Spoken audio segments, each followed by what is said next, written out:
Never in the past have we been richer, more powerful or advanced than today, and yet, we are overwhelmed by climate change. When I mention climate change, I'm referring to the global temperature increasing causing sea level to rise and so on. Radiation from the sun is trapped in the Earth's atmosphere because of greenhouse gases such as carbon dioxide and methane. This causes floods and harsher temperatures. Well, why don't we just stop it then? It isn't so simple. The global debate usually points out key features like cars, cows, and fossil fuel power plants. The main talking point is how you should change your lifestyle to help prevent rapid climate change. Ever since the beginning of the Industrial Revolution, society as is today has been extremely destructive for the planet. While most people know about the impact of cows, energy, and modern transport, people always refer to themselves as being the major polluters. However, that is not entirely true, because not only people are using these luxuries, there are many key factors to man-made climate change, the most common being how income affects carbon emissions per capita. To simplify, richer people tend to emit more greenhouse gases than people that are in poverty. For a society to become middle class, creating emissions is unavoidable. So, asking developing countries to back down and spend money on solar panels when they can't sustain the majority of their population looks like an attempt to keep them on the ground.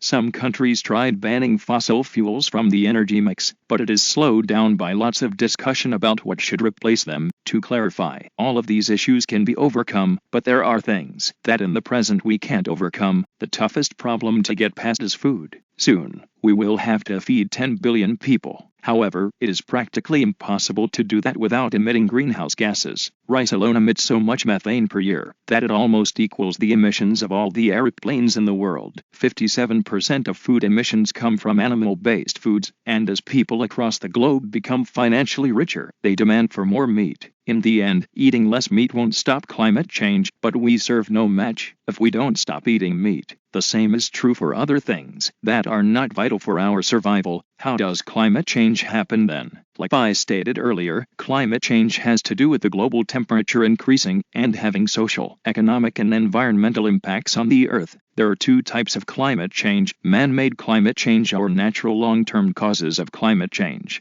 Man-made climate change is us dumping vast numbers of emissions into the atmosphere, trapping heat, and, as a result, warming the planet. Whereas, natural climate change has several culprits, the most prominent being the Milankovitch cycles. The shape of our orbit around the Sun ellipses every 100,000 years, and a slight wobble of our axis around every 26,000 years. In addition, the temperature changes depending on the tilt of the Earth's axis. Volcanic activity is also seen as a natural cause of climate change because carbon dioxide is emitted from eruptions, which adds to the greenhouse effect that advances to warming. Sulfur dioxide can also be emitted from volcanic eruptions, which mixes with water and reflects or blocks the sun's radiation. Consequently, this causes global cooling. I hope you enjoyed this video and see you next time. Bye.